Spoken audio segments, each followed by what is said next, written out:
بسم الله الرحمن الرحيم الحمد لله أوله بلا أول كان قبله وآخره بلا آخر يكون بعده الذي قصرت عن رؤيته أبصار الناظرين وأجزت عن نعته أوهام الواصفين ثم الصلاة والسلام على سيدنا ونبينا حبيب إله رب العالمين أبي القاسم المصطفى محمد وآله الطيبين الطاهرين المعصومين المظلومين سيما بقية الله الأعظم بقية الله خير لكم إن كنتم مؤمنين واللعنة الدائمة على أعدائهم وغاصب حقوقهم ومنكر فضائلهم ومناقبهم أجمعين من الآن إلى قيام يوم الدين. أما بعد، قال الله الحكيم في محكم كتابه المجيد: بسم الله الرحمن الرحيم كتب عليكم الصيام كما كتب على الذين من قبلك لعلكم تتقون.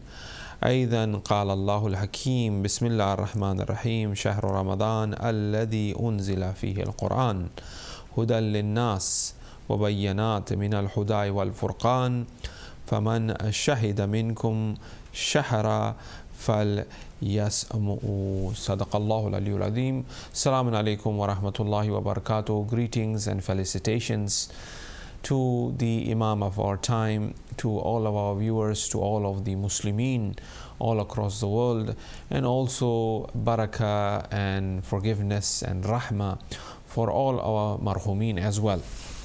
I recited two verses from the Quran, which is an indication, or which is a premise in order for our discussion for the future nights to come, for our future programs to come.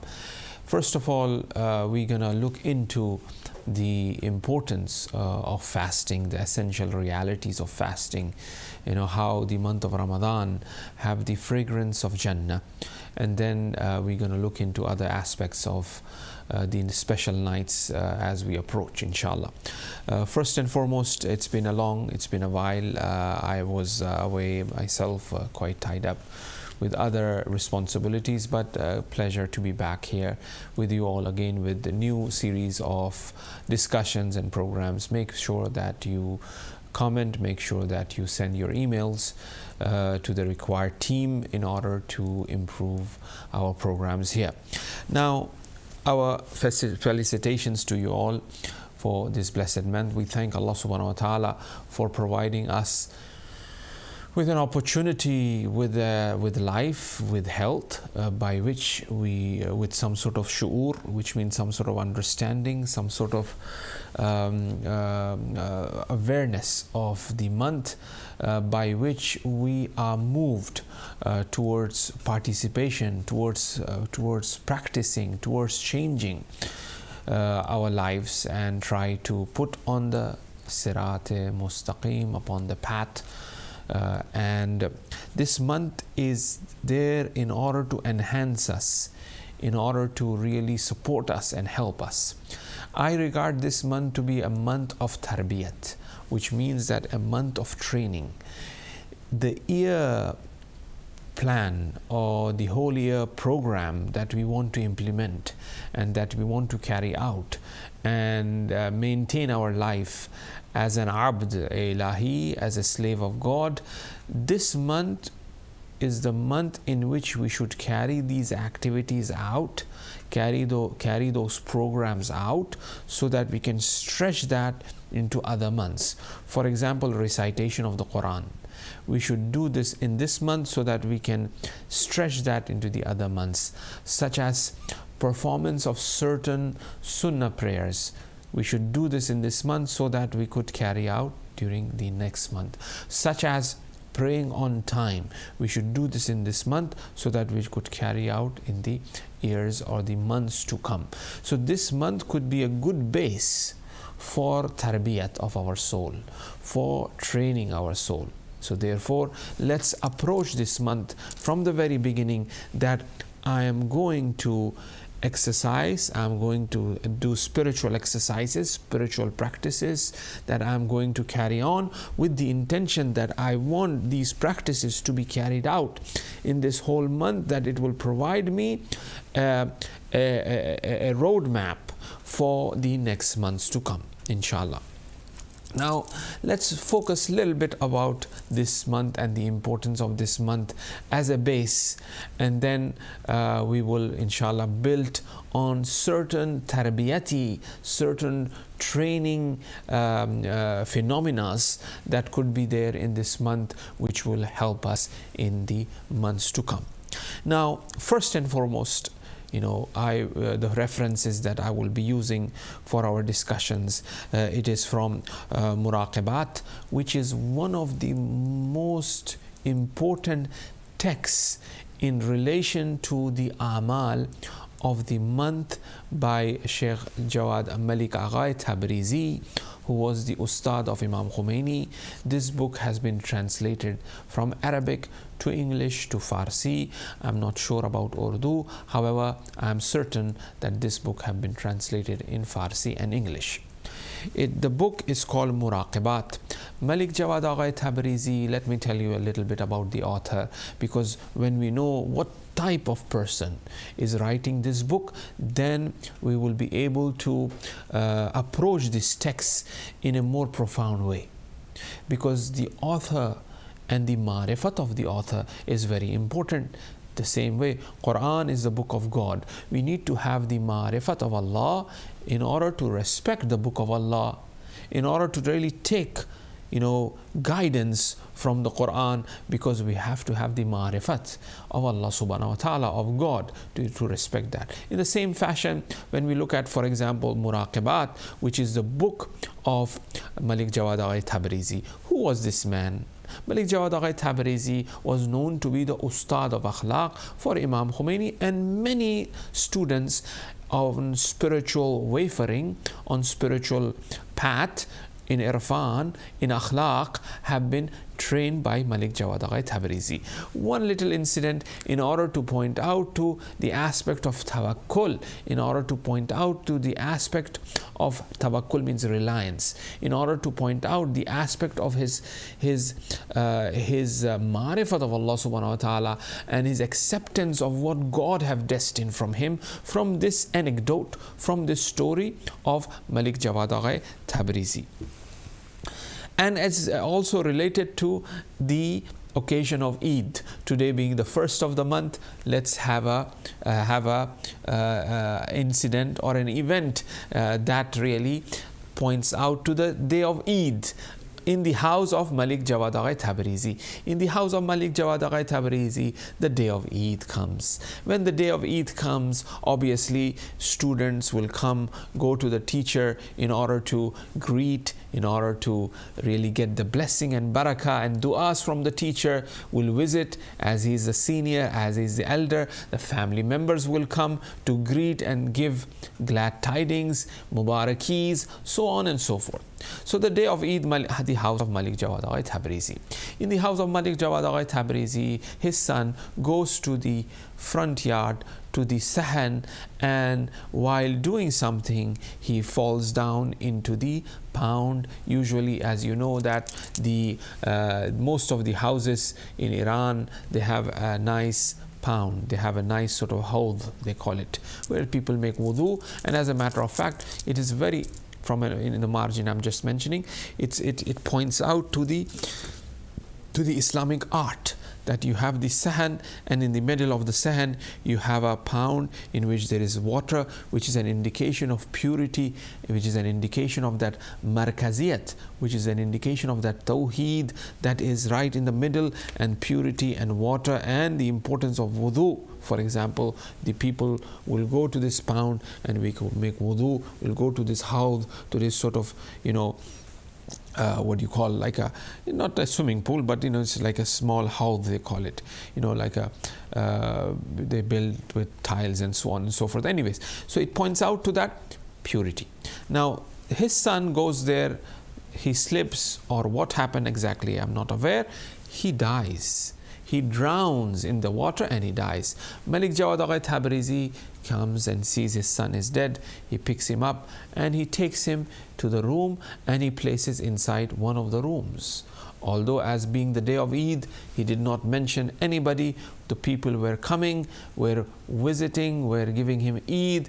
He had sweet, He was attending them, attending to the guests, providing them with the sweet, providing them with Mubarak, one after the other, till the evening. People come, visited him, and they left. The body of his son is still lying inside the room. After all the mehman, all the guests who came to really give him tabreek, as they left, the Malik Jawad Agha Tabrizi informed some of the students to stay behind as the close ones. As they stayed behind, they said, in ittafaqi, a thing has happened, an accident has happened. I need your help a bit. This morning, such and such issue, such and such thing happened, and the dead body is in the back room. Please help us to really, provide with the funeral proceedings, with the ghusl, kafan, so on and so forth. I need a bit of help. The students were shocked, and we are shocked as well, and you are shocked as well. When you are listening to this story, how can this be possible? That this man is such a humble person, with so confidence in Allah subhanahu wa ta'ala, in what has happened, with that control of his emotion and of his desires and of his tears, that people are coming to he does not want to spoil the Eid of others. He is such a caring person. He is not really extending the pain that he has and the difficulties that he has to affect others. And he considered them, they are the guest. Otherwise it would have been a very sad occasion for others, right, when they come and they hear this. So he controlled that. On the day of Eid, this thing happened, right? So on the first day of the month, we are talking about Eid. Look how, although it's a day of Eid, and he has faced with this enormous test of Allah subhanahu wa ta'ala on the day of Eid, but he passes this test with a smile and with a joy by saying it comes from Allah, and then as returns to Allah. Inna lillah wa inna ilayhi raji'un. We come from Allah and we return to Allah. So now therefore this clearly points out to this aspect of tawakkul, this aspect of preparation. Perhaps it was these fasting of the month, perhaps it was the tarbiyat of these fast of the whole month, that on the day of Eid he was tested and he behaved in the fashion that Allah subhanahu wa ta'ala wanted him to behave. So it was these fast which became an aid, as they say in the Quran, that ista'inu bis sabr was salat, take assistance, help from sabr and from salat. When they tafsir, when you go into the exegesis of sabr, they say sabr means fasting. So take help, take aid from fasting and prayers on the path of God. So whenever we are faced with calamities, we are supposed to take help from fasting. We are supposed to take help from prayers, from salat. So now this month of Ramadan, these fast should become those powerhouses, those houses of energy, those bases of tawakkul, of generosity, of all good qualities that a man could really acquire through these fasting. Right. Now, after mentioning this story, I will also point out to that it will be wise that if we, as our skim through or read, for example, the dua of Imam Sajjad alayhi salam from Sahif Sajjadiyah in relation to the parting farewell to the month of Ramadan. There is a dua in the end of Sahif, in the end of to be recited in the end of the month of Ramadan, in which the fourth Imam Sajjad alayhi salam is parting farewell. So when we are reading that, because this dua kind of points out to what the value of this month and what type of month is about to part farewell, so we will perhaps be able to ponder and reflect that something what we have is very valuable, is priceless, it is amazing. Therefore we gotta be careful and we should fulfill our rites and ritual towards this month. Now, The first narration or the riwayat or the hadith that is mentioned in the Muraqabat, in the chapter of the 9th chapter of Muraqabat, which is in relation to the amal of the month of Ramadan, begins with the narration from Amirul Mu'mineen, and it says that do not say Ramadan, never say Ramadan. Do you know what Ramadan is? He says, if you say Ramadan, make sure that you give some charity, make sure that you give some sadaqah, and make sure that you fast as a kafara for the sin, perhaps, because usually kafara is at a point where you commit a sin. So he's saying, when you say Ramadan, make sure that you give some charity, sadaqah, for making this mistake, in order to make it up for the mistake that you have done. Make sure that you fast as a kafara if you just say Ramadan. And then he says, Ramadan is known and is one of the names of God as well. So therefore you should say the Mah Ramadan or the Shahr Ramadan or the month of Ramadan. Never say Ramadan by itself. Make sure that you say Shahr Ramadan or the month of Ramadan. So this is adab, this is etiquette, this is tarbiyat. Like as we said earlier, that the month of Ramadan is there in order to train us, in order to tarbiyat us. So from the very beginning, it is saying, say the month of Ramadan. Don't say Ramadan itself. Ramadan is here, Ramadan is going, Ramadan, last Ramadan I did this, and last Ramadan we had this type of program. No, in the last month of Ramadan, always make sure that you rectify, that you correct ourselves. And this is adab, moral training, right from the very beginning of taking the name. When you go to a school, you take the name of your teacher as a sir or as a ma'am or Mr. Fulan, Mr. Zaid, Mr. Amr, Mr. Bakr. You don't just say take the name by itself in order to show respect. So this is very important aspect. Now, like as we said, the month of Ramadan is the month in which it is training us, it is giving us tarbiyat. So therefore now we should extend this to teach our young ones and ourselves that when we take name of someone, we should say, Aghay Amr or Brother Amr, Brother Zaid. Just don't say Zaid, just don't say Bakr, just don't say Jafar, say Aghay Jafar or Brother Jafar. Take with respect. And this way we should also teach our children as well, that when they are taking the name, even they may be by themselves. For example, I always correct my children if they take my friend's name. For example, I don't know, Jafar called. I said, no, say Aghay Jafar, say Uncle Jafar. Well, he's not here at present. Well, it doesn't matter. You have to take the name with respect, whether the person is in front of you or the person is not in front of you. Just don't just say, him or he or she or no.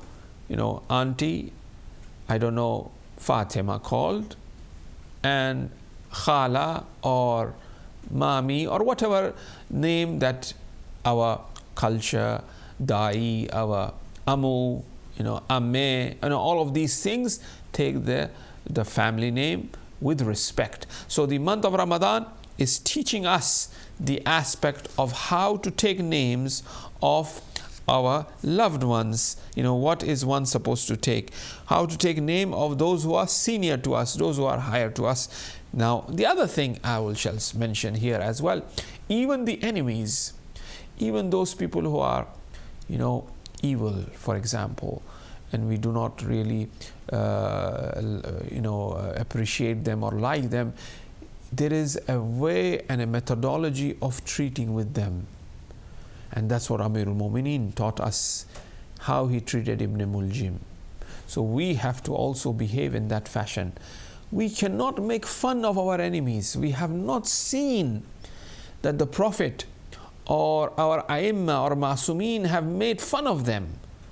Sometimes we kind of make cartoons, we kind of crack jokes about this president or that president, or we even these people have no human values, for example. They are not good people. Even the whole community perhaps, or the whole society, consider them as evil people, such as Hitler, for example, right? But still we are not supposed to make fun of them, make cartoonistic character of them, and joke about them, or say things which they do not have in them. That will be a tohma, a sort of like false accusation, which is not right. Even to the enemies, false accusation is not right. So we got to be very careful in regards to our speech, in regards to our tongue. So the month of Ramadan is the basis in which we could control our tongue, in which we could control our speech. Now, as the book Malik Jawad Aghay Tabrizi begins this narration from Amirul Mu'mineen and points out to the importance of the month of Ramadan on the basis of the narration of Hazrat Ali alayhi salam. Now, he also mentions in the very first paragraph that first we need to understand the importance of this month and what are the rights that this month have on our shoulder or on our neck. There are certain rights that this month have on us. And what are these rights, and how we can fulfill these rights towards it. So we need to recognize them, and after that, we have to really fulfill these rights towards them. And as this is known as actually an invitation from Allah subhanahu wa ta'ala, the month of Ramadan is an invitation. Like as we said, not only that we should learn how to be good guest in the month of Ramadan, how we should be, what type of, how our etiquettes and behavior as a guest should be in the value of God, in the invitation of God. At the same time, we should learn how we should be guest if we go to other people's house, to Mu'mineen's house, how we should be, how a guest should be. For example, just a little example, because this month is a month of tarbiyat. God is inviting us by fasting, not eating. Although there is iftar, there's food. So therefore, one of the things that we should implement when we become guest of people, of Mu'mineen, is that we should be very careful in eating. Not that, the guest would love that we have, the host would love that we have different food and he tries to force us as well. Yes, but we have to have some sort of ihtiram, that we should not overeat with food that has loads and loads and the food is free, for example. So we should practice some sort of hunger, so this is the adab of being, this is the moral of being a guest. That's how a guest should be, right? It's because we are learning this from the invitation of the month of Ramadan, being the guest of Allah subhanahu wa ta'ala by not eating in the month of Ramadan. Now that's one.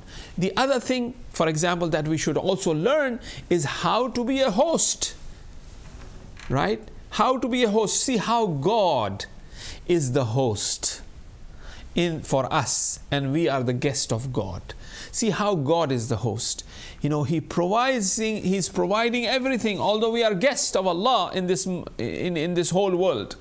Nothing belongs to us, everything belongs to Allah. But He says that this month is a special month in which you are my guest. What is the peculiarity? What is the speciality of this being that we are the guest? Why God is saying that in this month you are my guest?